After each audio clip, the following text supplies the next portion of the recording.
qu'un joueur je pense qu'il m'a raconté dans un live. Mhm. C'est que quand il y a un problème, soit tu mets ta tête dans l'eau et tu fais l'autruche, ou soit tu la lèves et t'affrontes les problèmes.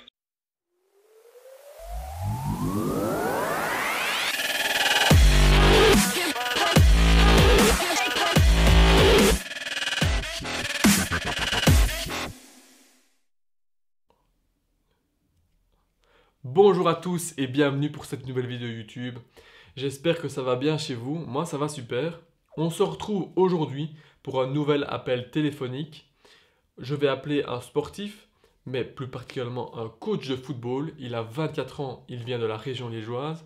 Il s'appelle Selim, mais on le connaît principalement sous le nom de SD Training. Je l'appelle tout de suite, c'est parti.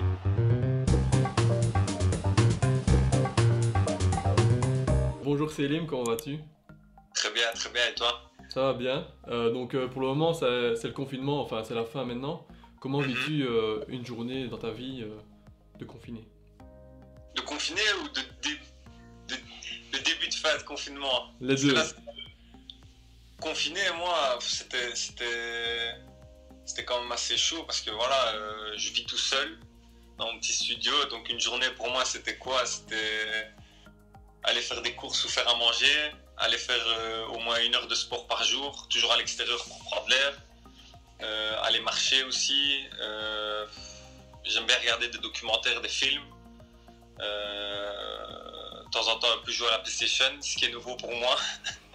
Donc j'ai appris pendant ce confinement à jouer à la PlayStation, c'était pas évident.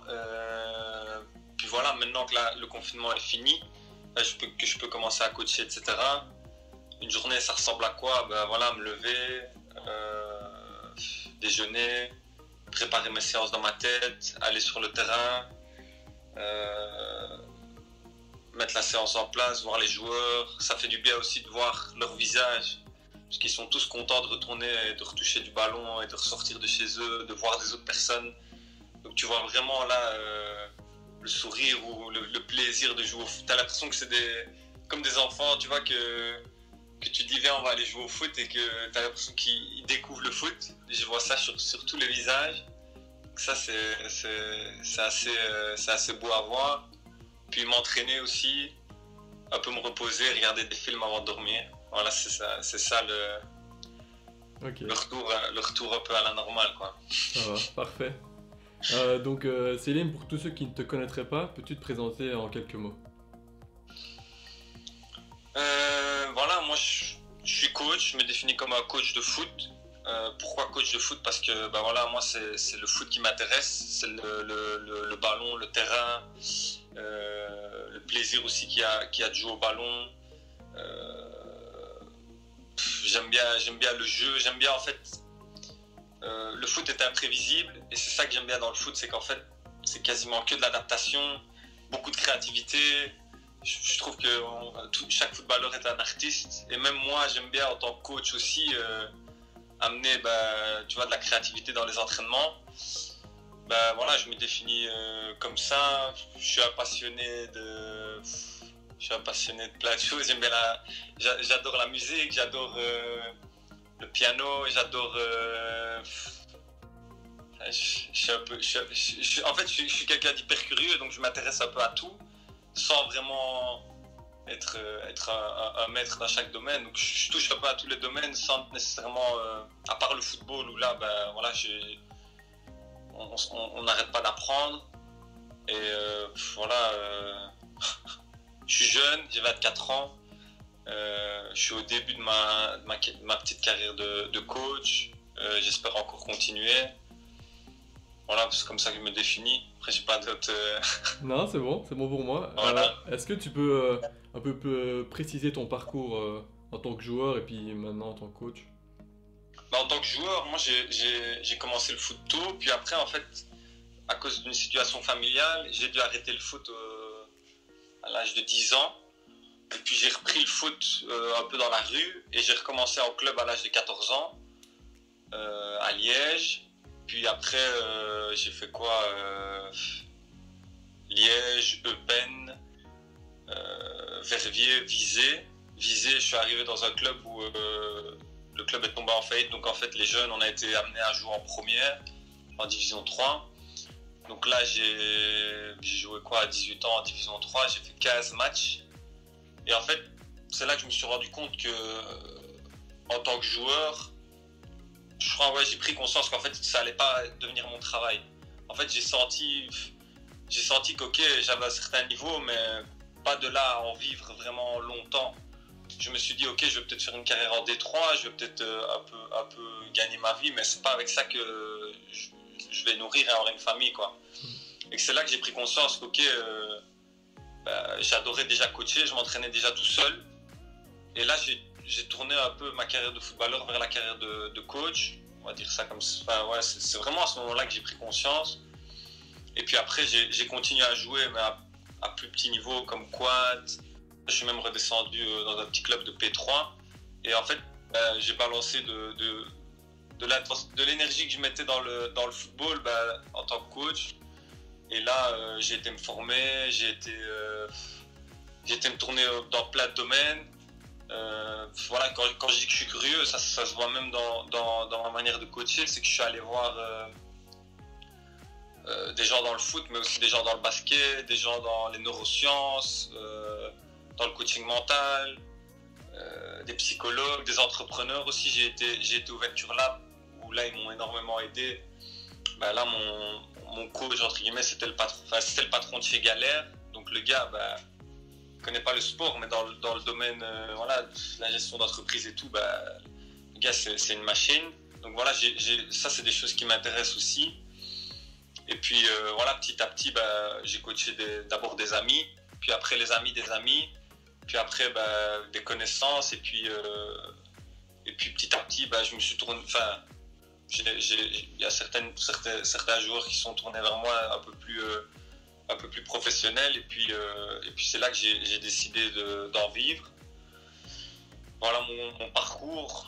Ce qui est un peu intéressant là quand je pense à mon parcours, c'est qu'il y a des personnes avec qui j'ai commencé et avec qui je travaille encore aujourd'hui, alors que ça fait quand même 3-4 ans. On prend l'exemple de Stéphane, de Jordan, il y avait qui encore, ça fait déjà pas mal, Samy aussi, Samy Bourra.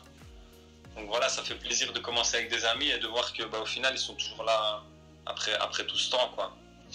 Ouais. Donc voilà. C'est parfait. Donc justement, tu en as un peu parlé.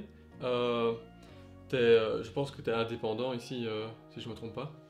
En fait, là j'ai vécu un truc l'année passée, c'est que en fait j'étais indépendant et à un moment j'ai eu un déclic, je me suis dit ok, je travaille avec les joueurs en dehors du club. Et moi, il y avait une chose qui me manquait et qui me manque encore un peu maintenant, c'est vivre dans l'environnement du joueur et dans l'environnement d'un club, d'une équipe, d'un staff, pour comprendre vraiment les besoins, pour comprendre vraiment qu'est-ce qui fait la différence, pour comprendre vraiment les moments clés, pour comprendre vraiment ok, la journée d'un professionnel, je pouvais la vivre parce que voilà, j'étais chez lui, j'étais avec eux, etc. Mais pas de l'intérieur, pas du club, pas comment les coachs voient les joueurs, comment les joueurs voient les coachs, enfin, tu vois. J'avais une relation avec les joueurs chaque fois qu'ils étaient en dehors des clubs. Et c'est là que je me suis dit, ok, là, j'ai vraiment envie de me tourner vers les clubs pour apprendre encore des choses qui vont me rendre meilleur. Donc je me suis dirigé vers certains clubs. Et c'est là que j'ai décidé d'arrêter mon statut d'indépendant. Parce que j'avais aussi peut-être qu'il y a des coachs qui vont regarder ça, c'est que c'est un métier qui est très instable, surtout dans le football. Je vais prendre l'exemple d'un joueur, Stéphane. Stéphane, je travaille avec lui pendant un moment, puis après il peut changer de club. Et du fait qu'il change de club, il y a plus les mêmes, on peut plus travailler de la même manière. Si même on s'est engagé sur une certaine période, à un moment il y a des choses qui sont au-delà de en dehors de notre champ de contrôle, qui fait que voilà, c'est plus possible. Donc là, à moi de me débrouiller. Et moi, j'arrive à un moment où je trouvais que pour moi, pour avoir de la stabilité et pour aussi gagner énormément d'expérience, je me suis tourné vers pas mal de clubs. Et j'ai fait un stage avec Penn, les U21, pendant 1 mois et demi. Et là, on est toujours en train de voir pour la saison prochaine, est-ce que ça va se faire ou pas. Et moi, j'aimerais vraiment bien voir. Je l'ai fait pendant 1 mois et demi avec le stage, mais mais j'aimerais vraiment pendant une saison complète avoir ce statut de coach et en même temps vivre tous les moments qu'ils vivent, tu vois. Toi, tu as fait aussi du sport. En tant que joueur, c'est différent qu'en tant que coach. Moi, j'ai été joueur, ok, on a vu tous ces moments d'avant-saison, les matchs amicaux, la préparation d'avant-match, comment ça se passe dans le vestiaire, etc. Les petits problèmes qu'il peut y avoir ou les petites joies aussi qu'il peut y avoir. Tout ça, j'ai envie de le vivre en tant que coach pour, si jamais je coach individuellement des joueurs en dehors de leur club, pouvoir leur apporter encore plus de solutions ou même d'expérience, quoi. Okay. Donc voilà un peu où j'en suis maintenant. Donc là, j'ai toujours une ASBL où en fait je travaille avec ça. Et je suis toujours entre est-ce que je vais travailler avec un club ou pas. Et voilà un peu la situation, quoi. Ok. Voilà. C'est parfait. Quelles ont été les difficultés que tu as rencontrées pour lancer ton projet ou passer en tant que coach? Ça, c'est une très très bonne question. Je vais reprendre dans le temps. Au début, les difficultés que j'ai eues, c'est comme en fait c'est tes amis qui viennent avec toi. Toi, en fait, comme tu vois les choses déjà à long terme, tu as déjà envie de te professionnaliser. C'est-à-dire au niveau de la relation que tu as avec tes amis, au niveau du cadre que tu mets, au niveau même financier. Parce que au début, si tu commences à coacher et que tu ne te fais pas rémunérer, tu vas pouvoir t'acheter du matériel, mais ça va être limité.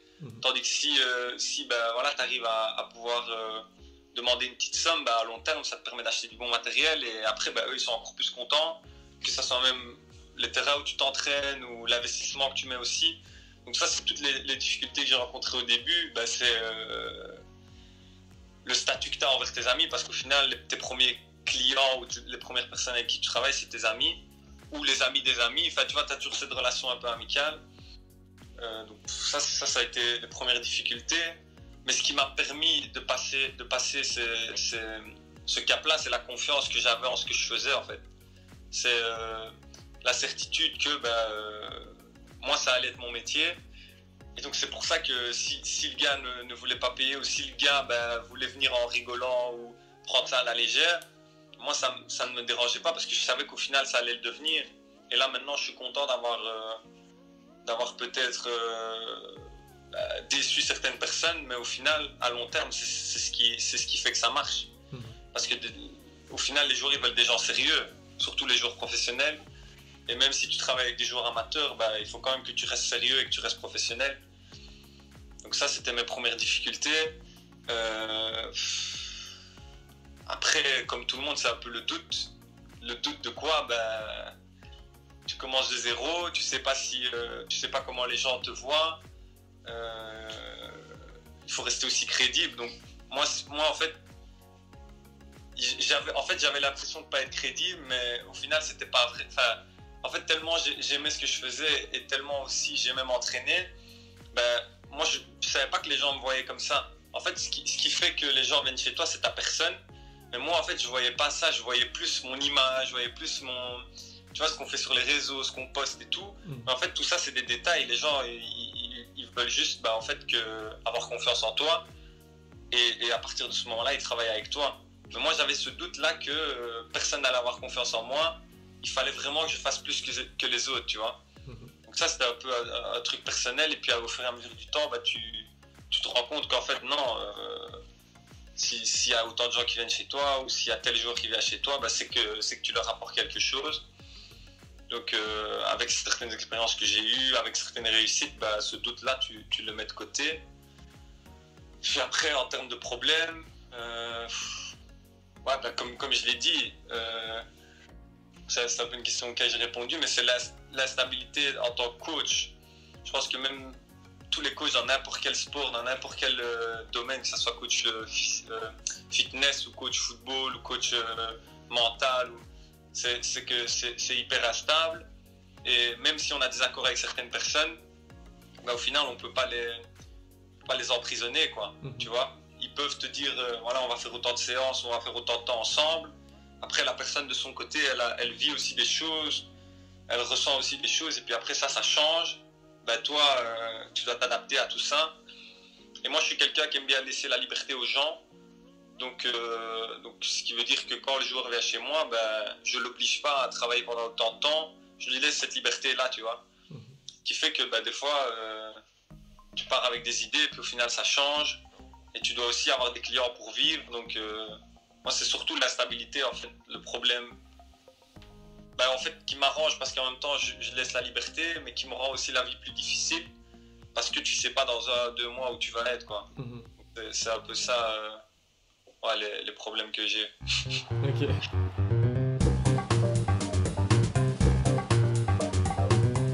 Passons maintenant à la partie numéro 2. C'est un questionnaire. Donc aujourd'hui, j'ai décidé d'un questionnaire sur les activités physiques. Donc il y a chaque fois 4 propositions ou 5. Soit tu connais directement la réponse et tu me l'as dit, ou soit je te dis les 4 ou 5 propositions. Ça va? Ok. La première question, c'est au minimum, combien de pas doit réaliser un jeune de 15-16 ans? Combien de pas? De pas par jour, oui. Franchement, ça c'est un truc que je ne saurais pas te répondre. je serais curieux de savoir les 4 propositions. C'est 1500, 5000, 7500 ou 10 000.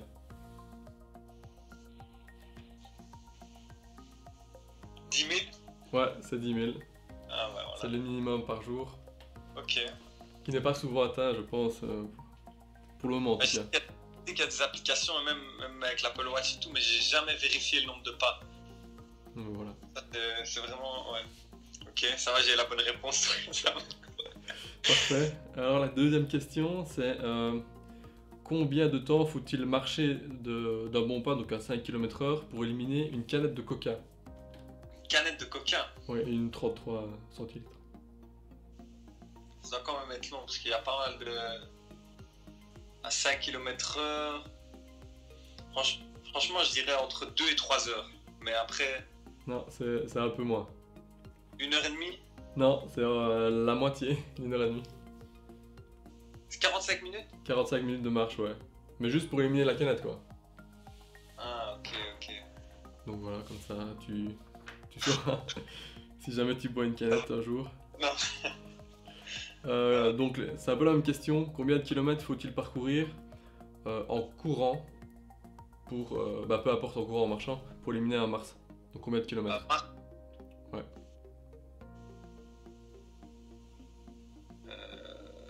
Je vais comparer un peu par rapport à la canette. Je dirais. Donc 5 km 45 minutes pour le coquin. Mars, il doit quand même y avoir un peu moins de calories. Non, il doit quand même y avoir plus de calories. Allez, je dirais 7 km et demi. Non, 7? Non, c'est moins. Si, Moins? 5, allez. Non, c'est moins encore. Encore moins. Vas-y, dis-moi les propositions alors. Parce que... La première proposition c'était 45 km, la deuxième c'est 3,34, puis après il y a 1,82 ou 0,1 km. 3,34 alors. Ouais, c'est juste.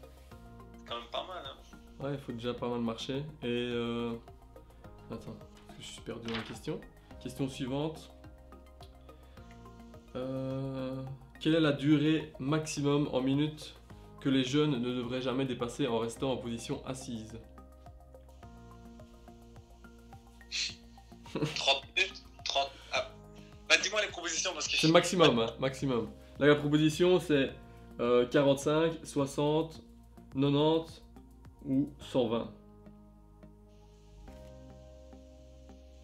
Si tu regardes à l'école, t'es déjà assis quasiment pendant 1 heure. Après, je sais pas s'ils font attention à ça. C'est maximum, hein. C'est pas Maximum 100. Je sais pas.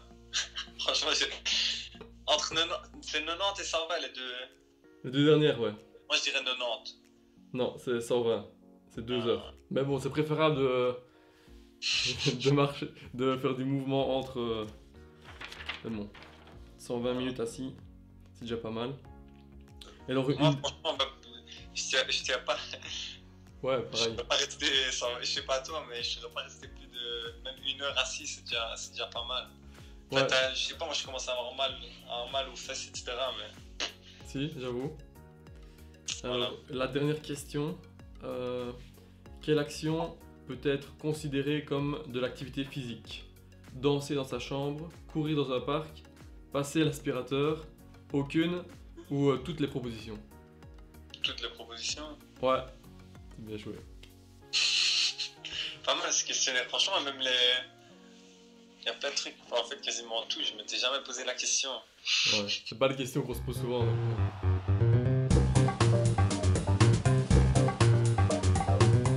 Passons maintenant à la partie numéro 3, donc c'est encore des questions un peu sur toi et ton parcours.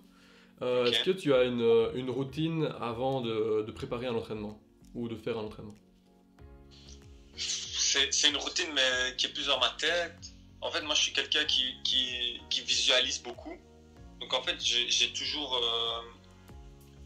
ce moment, en fait, où juste avant de commencer la séance, parce que moi, je suis quelqu'un de très créatif, c'est-à-dire j'aime pas. En fait, je programme pas mes séances comme peut-être tout le monde le fait. J'ai pas de ma feuille avec ça, autant de temps, tel temps de travail, tel temps de récup. Parce que moi, je travaille beaucoup footballistique, c'est-à-dire que dans un match de foot, ça peut être hyper intense, comme ça peut être hyper calme. Et moi, les entraînements sont aussi un peu de manière imprévisible. Là, je parle pour le côté un peu temps de travail, temps de récup. Donc, je visualise en fait en fonction du joueur ou en fonction des fois même des petits groupes que j'ai, quel est leur besoin ou qu'est-ce que moi je ressens aussi par rapport à ça. Et en fonction de ce que en fonction de la discussion qu'on a eue que j'ai eu avec le joueur, là j'imagine en fait vraiment tout ce que je vais mettre en place, comment je vais le mettre en place et puis je commence quoi. C'est vraiment, ça peut être très court, des fois c'est même déjà, je me suis même pas posé la question, mais c'est même naturel, on rentre directement dans le vif du sujet parce que c'est quelque chose que je ressens. C'est quelque chose que je sais même pas expliquer, et même encore hier ou ce matin ça s'est passé, c'est du feeling quoi. Mais il y a toujours au moins une seconde où des fois c'est plus long, des fois c'est plus court, où en fait je m'imagine et je visualise en fait dans ma tête. C'est comme si je parcourais un peu sur une ligne du temps toute la séance et je vois vraiment les étapes de la séance quoi. Ok. Voilà, si je peux décrire ça comme ça.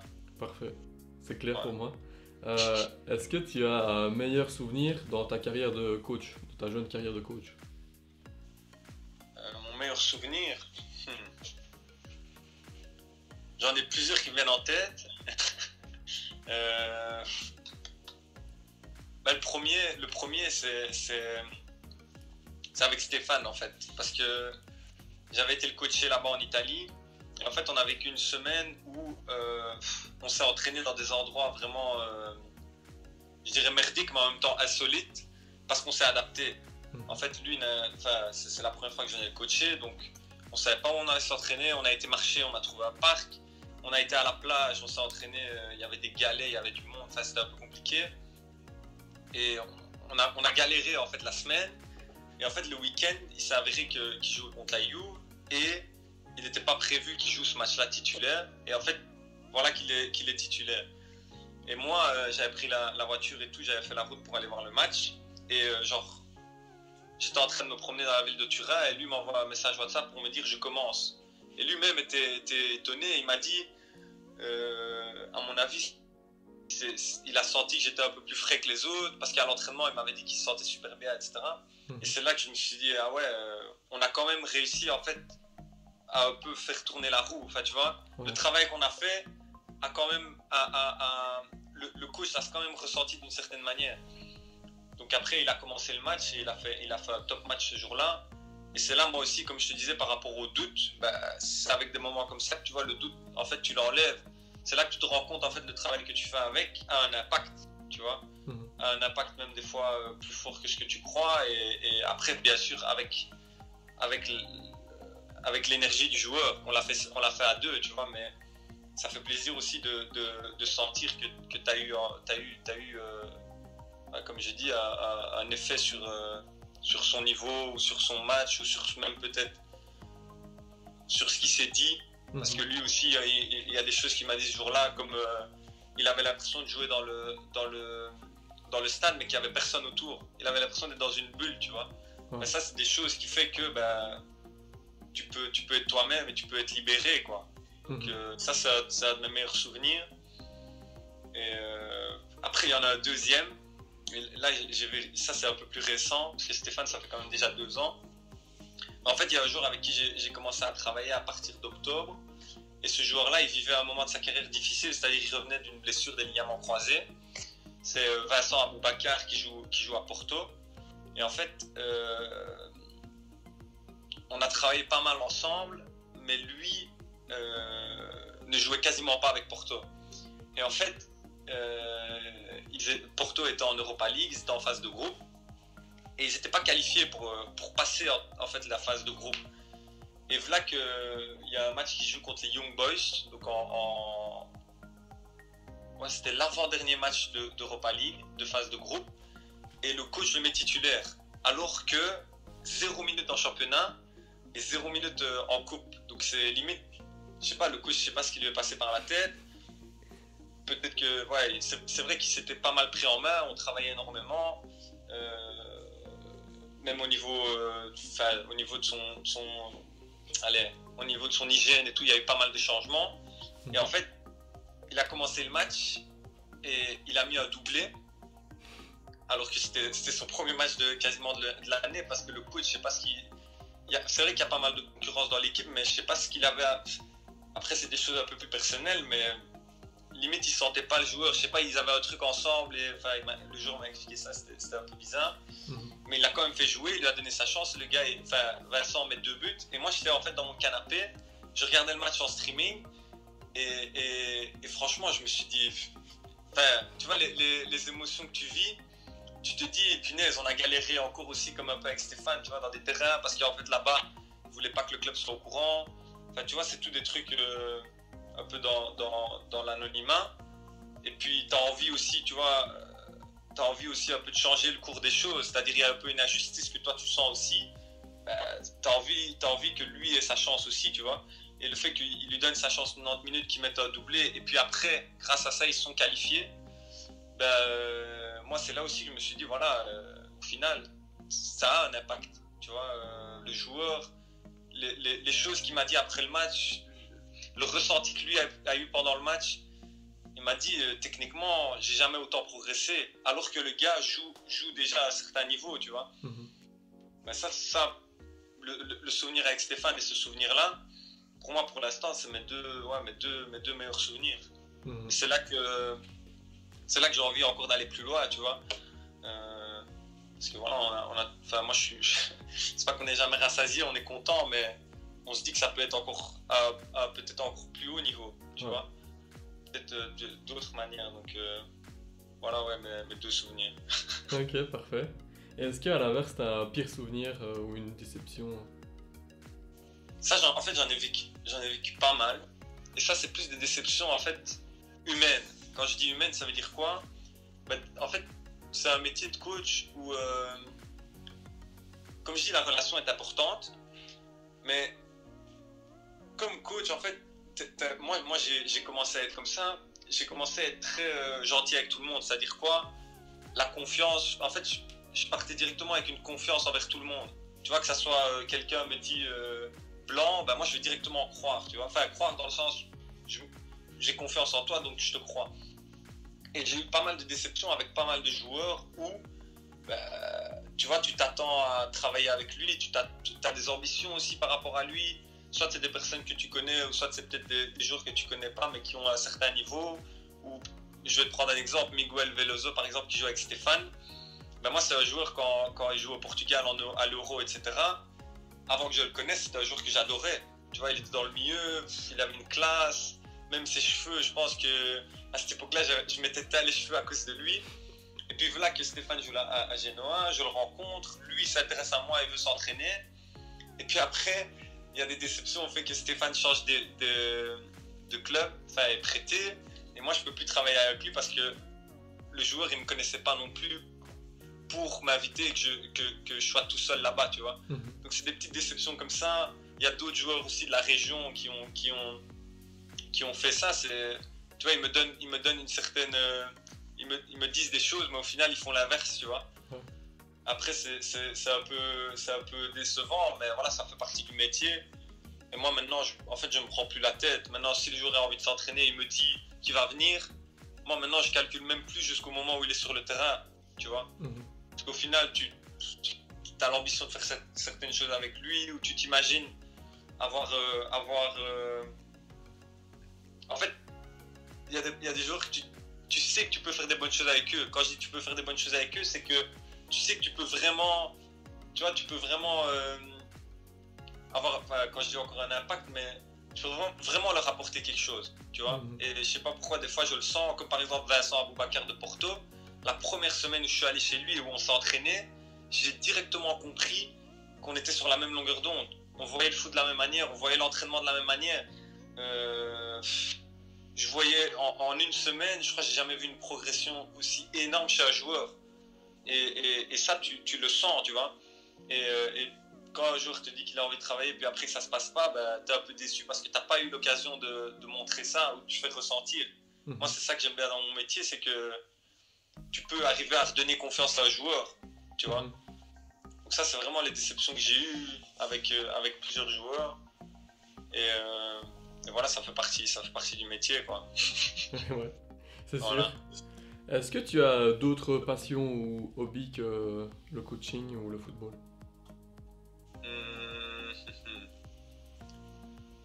Avec le confinement, il y a des hobbies qui ont un peu changé, mais moi, ce qui me passionne, c'est quoi? Comme j'ai dit, c'est la musique. J'ai commencé aussi le piano. Après, à un certain niveau, je prends pas des cours, mais quand j'ai envie de jouer, je joue. J'aime bien le street workout aussi. En fait, il y a un coach en fait qui m'a marqué, mais que j'ai jamais eu l'occasion de rencontrer, qui s'appelle Ido Portal. Je sais pas si tu vois qui c'est. Non, je vois pas qui c'est. C'est pas tellement un préparateur physique, c'est aussi un peu un coach, mais dans le domaine plus des arts martiaux. Mais le gars est un maître dans son domaine et a travaillé avec Conor McGregor. Et ben lui, il m'a aussi donné envie d'aller voir plus loin dans tous ces domaines-là, la calisthenics, la gymnastique. Tu vois, les barres parallèles, les tractions, toutes les postures de statique aussi qu'il y a dans ce domaine-là. Donc ça, j'aime bien aller faire du sport et aller faire ça aussi, parce que c'est un sport que j'aime bien. Au niveau de mes passions, j'aime bien aussi la mode, mais il y a un truc qui me passionne moins dans la mode, c'est comment on appelle ça? Quelque chose qui est unique. Je sais pas si tu vois ce que... Oui, l'authenticité. En fait, j'aime bien quand je vois par exemple des gens qui portent quelque chose qui est totalement unique chez eux, c'est-à-dire, tu vois par exemple toi tu portes un t-shirt, ben, que tu sois peut-être le seul à le porter, et qu'en fait ce truc-là, tu vois, a une âme, tu vois. Moi j'aime bien en fait quand les vêtements ou même tout matériel a une certaine âme. Tu vois, quand je dis une âme, ça veut dire qu'il signifie quelque chose pour toi et que tu le portes pas seulement pour le porter, tu le portes parce qu'il signifie quelque chose de fort pour toi, tu vois. Donc ça, c'est un peu plus dans la mode. Je crois que j'ai tenu ça un peu de mon cousin aussi qui est styliste. Et je sais pas, en fait, moi je suis curieux un peu dans tout, que ça soit... tu vois, des fois je lis des livres sur le feng shui asiatique. Ben, moi j'adore la culture asiatique. Tu vois, le calme que ça génère, comment on va dire, la sérénité que ces gens-là, tu vois, t'inspirent, ou même cette culture t'inspire. C'est pas tellement une passion, mais c'est un peu, tu vois, je sais pas, des fois je regarde un documentaire sur je sais pas moi, un truc qu'il y a au Japon ou quoi, ça m'inspire. Le karaté, par exemple, j'avais commencé le karaté, après il y a eu d'autres choses pour lesquelles j'ai pas continué, mais je sais pas, j'ai développé une passion aussi pour cette culture-là, pour tout ce que ça... Par exemple, la manière dont eux voient la médecine, tu vois, ils voient la médecine, le corps comme une entité, tu vois, tout est à base de produits naturels. Ben, ça c'est des choses qui me passionnent, tu vois. Après, c'est pas quelque chose que je vais faire, mais c'est des choses vers lesquelles je vais être curieux et je vais me documenter. Donc voilà, après, moi, tu vois, quand je te parle, j'ai pas une routine dans ma vie, tu vois. J'ai pas des trucs, je vais dire mercredi je vais faire ça, ou jeudi je vais faire ça, ou le matin je fais ça, le soir je fais ça.